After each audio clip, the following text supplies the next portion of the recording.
E aí, seus do pântano, tudo bem? Aqui é o professor Euler Matemática e hoje eu vou te dar aquela força na matemática financeira. Velho de Deus, juros compostos cai muito em prova por aí, viu? Vestibular, Enem, concurso público, na prova da sua escola mesmo. Caramba, velho, juros compostos é importantíssimo. Então faz o seguinte, se inscreve no canal, deixa o seu like, tá? Faz o comentário lá no final da aula, lá, faz a sua pergunta, tira alguma dúvida e tamo junto, vamos nessa, partiu para nossa aula, partiu a aprovação, galera, partiu a aprovação. Vamos lá então, juros compostos, se liga que eu fiz aqui um trabalho completo para você entender tudo. Definição. Juros compostos, gente, ele é aquele famoso juros sobre juros. Por quê? Porque quando você está falando de juros simples, ele sempre cobrava a taxa, ele incidia a taxa percentual em cima lá do valor original. Aqui não, é em cima do valor atualizado. Então é assim, ó, você tem um valor, aí ele cobra os juros, tá? Aí depois no passo seguinte seria o quê? Seria o valor original, os juros e os juros em cima daquele valor que já tinha agora atualizado, tá? Então, é assim que funciona. Então, eu vou te dar um exemplo. Se você tem 5% em cima de 100, então, depois de um mês, esse 100 ele vai passar a ser 105. 5% em cima de 100, beleza? Tá, só que nos juros compostos, você agora vai tirar 5% de novo, mas não em cima dos R$ 100 originais, em cima dos 105, que já tinha juro em cima dele. Então você sacou a manha do negócio? É juros sobre juros. Não precisa ficar viajando muito nesses números que eu fiquei falando, não. O que eu quero é que você entenda apenas isso aqui, ó. Ele é juros sobre juros. Tranquilo. Número 2. Elementos que nós vamos ter são os mesmos elementos da aula de juros simples. Não muda nada. O C é o capital, o I é a taxa, o T é o tempo. Eu até tinha feito lá na aula de juros simples. Se você não assistiu, vai estar aqui na descrição. Eu falei assim, ó, se atenta, presta atenção. O tempo, ele sempre tem que seguir quem, gente? A taxa. Tem que ter sempre a mesma unidade de medida de tempo, tá bom? Foi aquilo que eu te expliquei. Se a minha taxa está ao ano, então eu tenho que fazer com que o meu tempo também fique ao ano. Se a minha taxa está ao mês, eu tenho que fazer com que o meu tempo se transforme em meses. Tá? Mesmo que ele não seja, a gente tem que dar um jeito de converter ele para meses. Tranquilo? Seguiu essas duas informações, a gente pode ir para frente. Primeira informação, aqui é juros sobre juros. Segunda informação, o tempo sempre tem que seguir a unidade de medida que a taxa tem. Tranquilo? É isso que você precisa saber por enquanto. Galera, terceiro ponto, esse é o mais importante. É a fórmula para você calcular. Então é com isso aqui que você vai resolver todas as questões de juros compostos. Bora ver então? Partiu a aprovação, galera! Olha só para você ver. Montante, ele vai ser capital vezes 1 mais a taxa elevada a quem? Ao tempo. Beleza? Essa é a formulazinha agora. Cuidado, esse T não está multiplicando, esse T não está aqui embaixo. Esse T ele é um expoente, tranquilo? Então se liga nisso daí. Galerinha, o que acontece? Juros compostos, a gente pode relacionar ele perfeitamente com a função exponencial. Tanto que existem todas as questões, praticamente assim, a maioria das questões de exponencial, de função exponencial, a gente pode resolver através de quê? Dessa fórmula dos juros compostos. É a mesma coisa, tá? Quando a gente fala em equação exponencial, eu estou falando em juros compostos, tá bom? E quando eu falo de progressão geométrica, também. Se você pensar bem, a fórmula do termo geral de uma progressão geométrica, ela é exatamente a mesma fórmula dos juros compostos, só mudou as letras, tá bom? É exatamente a mesma. Então, galera, foi só uma curiosidade. Agora eu vou fazer o seguinte, eu quero acrescentar uma informação para vocês, que é o do gráfico. Gente, como que vai ser o gráfico de dos juros compostos? Eu já te expliquei isso lá na aula de juros simples, mas vou te explicar de novo. Galera, o juros simples é esse que está de amarelo aqui, ó. Ele é uma reta. Agora, o que eu quero que você tira dessa aula aqui para mim? Os juros compostos, ele é uma curva. Não confunda. Os juros compostos é esse de roxo aqui, ó. ele é uma curva, tá bom? E aí foi o que a gente já tinha falado. Os juros simples, gente, os juros compostos, gente, no primeiro período, ele vai ser menor. Perceba que, olha aqui para você ver, ó, nesse momento aqui, ó, que é antes do primeiro período, os juros compostos ele fica menor que os juros simples.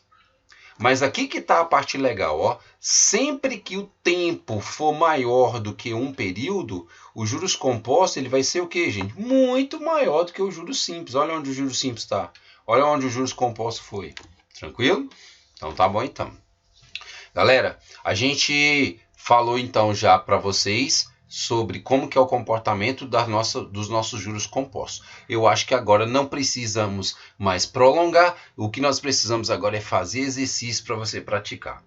Quanto receberá de juros no fim de um semestre uma pessoa que investiu uma quantia de R$6.000 a uma taxa de 1% ao mês nos juros compostos? Galera, eu já me liguei, então você se liga também na hora. O tempo ele te deu em semestre, mas a taxa ele te deu ao mês. E eu te falei que sempre o tempo tem que seguir a taxa. Então nós temos que pegar esse um semestre e jogar ele para meses. A gente sabe que um semestre são 6 meses, então é uma coisinha muito fácil de fazer, mas só que se você não fizer, você compromete sua questão e com certeza você vai errar ela, tá bom? Então tem que converter. Então vamos lá então, galera. Montante é capital vezes 1 mais a taxa elevado ao tempo, tá? Esse 1 mais a taxa aqui, gente, ó, ele recebe um nome específico para ele. Vou contar só para você ficar sabendo, tá? Mas a gente nem vai usar nessa aula de hoje aqui não. Fator de atualização é o que se chama isso aqui, ó, tá bom? Capital vezes o fator de atualização elevado ao tempo. Vamos substituir os valores? Galera, o capital é 6.000, capital é dinheiro, R$6.000. Da fórmula mantém. O mais a gente repetiu, a taxa. No juros simples, eu falei para você que as taxas era bom você escrever na forma de fração. Por exemplo, 1% seria 1 sobre 100.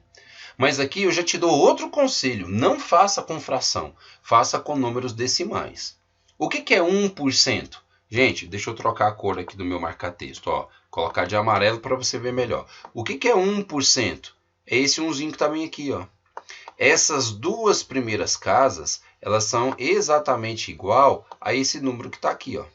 Ah, professor, mas esse número aqui não tem duas casas. Beleza, põe um zero aqui na frente que ficou com duas casas, 0, 1. Tranquilo? Ah, professor, mas eu ainda não entendi. Me fala uma outra maneira para que eu possa entender como escrever essa porcentagem na forma de número decimal, certo? É só você fazer o seguinte. Aqui não é 1%? 1% é a mesma coisa que 1 por 100. Faz essa continha aqui, ó, 1 dividido por 100 para você ver. Você vai encontrar exatamente o 0,01. Tranquilo? Então tá bom. Galera, agora você resolve o parênteses. Vamos resolver esse parênteses aqui, ó. Esses parênteses. 1 mais 0,01 dá 1,01. Olha aqui, ó. Sucesso. Facílimo, facílimo. Agora que vai entrar uma questão. Eu tenho um vídeo aqui no canal que eu falo, vários vídeos inclusive, que eu falo sobre calculadora. Eu vou te ensinar isso daqui, ó, vai estar lá na descrição do vídeo, ó, um vídeo específico de como que você calcula isso daí na calculadora, tá? Você tem que fazer uns comandos lá para poder utilizar. Aqui nesse slide eu já vou te dar essa informação pronta, beleza? Vai lá, se você não sabe fazer essa conta aí na calculadora, vai lá e assiste o vídeo, tranquilo? Galerinha, como é que funciona? Esse resultado aqui lá na calculadora deu 1,0615, tá? É como se você tivesse que resolvido só esse pedacinho que eu circulei. Deu 1,0615 aproximadamente. E quando você multiplica vezes 6.000, então deu o total de R$ 6.369,12. Significa que se você colocou R$ 6.000 lá na poupança, a uma taxa de 1% durante 6 meses, significa que depois que você for lá, então, vai ter o valor de R$ 6.369,12. O detalhe é que essa taxa de 1% ao mês aí, para a poupança, ela é muito alta. A poupança não chega a isso aí, mas nunca. Ela é muito menor do que 1%, tá bom?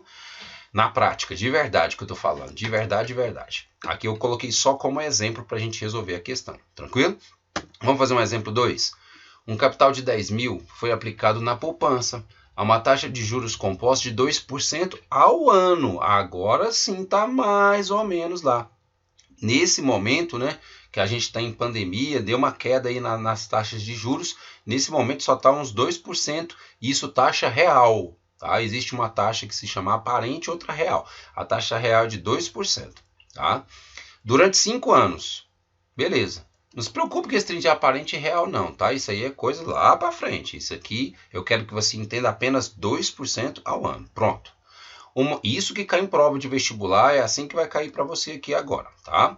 O montante acumulado no período é de quanto, gente? Bora ver? Se é juros compostos, olha aqui, ó. Se é juros compostos, então eu vou jogar na minha fórmula. A minha fórmula é montante igual capital vezes o fator de atualização multiplicado elevado ao tempo. Beleza, olha lá para você ver, ó. Já substituí os valores. O capital é 10 mil, o 1 eu repeti, a taxa é de 2%. Professor, como é que eu calculo isso? É pegar o 2 e dividir por 100. Dá 2%, 0,02. Tem duas casas aqui embaixo, então tem que ter duas casas depois da vírgula, ó. Sacou? Então pronto. Mas quanto que vai ficar esse 1,02 aqui, ó? É elevado ao tempo, que é de 5 anos, né? Aqui a questão me falou, ó. Quanto que vai dar esse 1 mais 0,02? Dá 1,02. De novo, nós temos aqui no canal uma aula como que mexe na calculadora, como que eu vou fazer expoentes na calculadora. Então, esse resultado aqui, gente, ó, quando você está no vestibular, é assim, ó. Algumas universidades particulares, na hora que você vai fazer a prova dela, ela já te dá a calculadora, tá? Para você fazer esse tipo de conta. Na maioria das provas que são de universidades federais e também de Enem, eles não te dão essa calculadora, mas eles te dão essa informação pronta lá na prova, tá? Você não é obrigado a ficar fazendo 1,02 vezes 1,02 vezes 1,02 vezes 1,02 vezes 1,02, não. Tá bom? Essa informação, ou eles te dão a calculadora, ou eles te dão já essa resposta como dado da questão. Tranquilo? Então não se assuste, esse resultado aqui está dando quanto? 1,1040. Professor, eu quero aprender como que calcula esse valor. Beleza, vai lá na aula que eu estou falando sobre potências na calculadora e eu vou te ensinar tranquilo, tá lá na descrição. Galera, quanto que dá 10 mil vezes 1,1040? Não precisa nem de calculadora para você fazer essa conta. Porque olha só, você tem 4 zeros. Significa que você tem que andar com essa vírgula 4 casas. Olha aqui para você ver, ó. 1, 2, 3, 4 casas. A vírgula parou aqui depois do zero. Olha a vírgula bem aqui assim, ó. Certo? Pronto, acabou. Não precisa nem de calculadora, nem nada para fazer essa última parte. Tá? Então, galera, é o seguinte. Matamos a nossa questão ou não matamos? Letra A já está aqui, R$ 11.040. Bora ver nosso gabarito. Gabarito letra A. Acabou a questão. É muito fácil, juros compostos. É só o jeito que você vê. Agora, a minha dica é, não fica só nessa aula. Vai lá, assiste essa aula mais umas 2 ou 3 vezes, até você entender cada detalhe do que eu falei. E depois, cara, partiu a aprovação, partiu fazer exercício, partiu treinar. Pega uma lista aí, pega uns exercícios e vai fazer para você aprender e nunca mais esquecendo sua vida. Tranquilão? Então é isso aí, deixa o seu like. Eu sei que você entendeu tudo dessa aula. Comenta aí pra gente e valeu!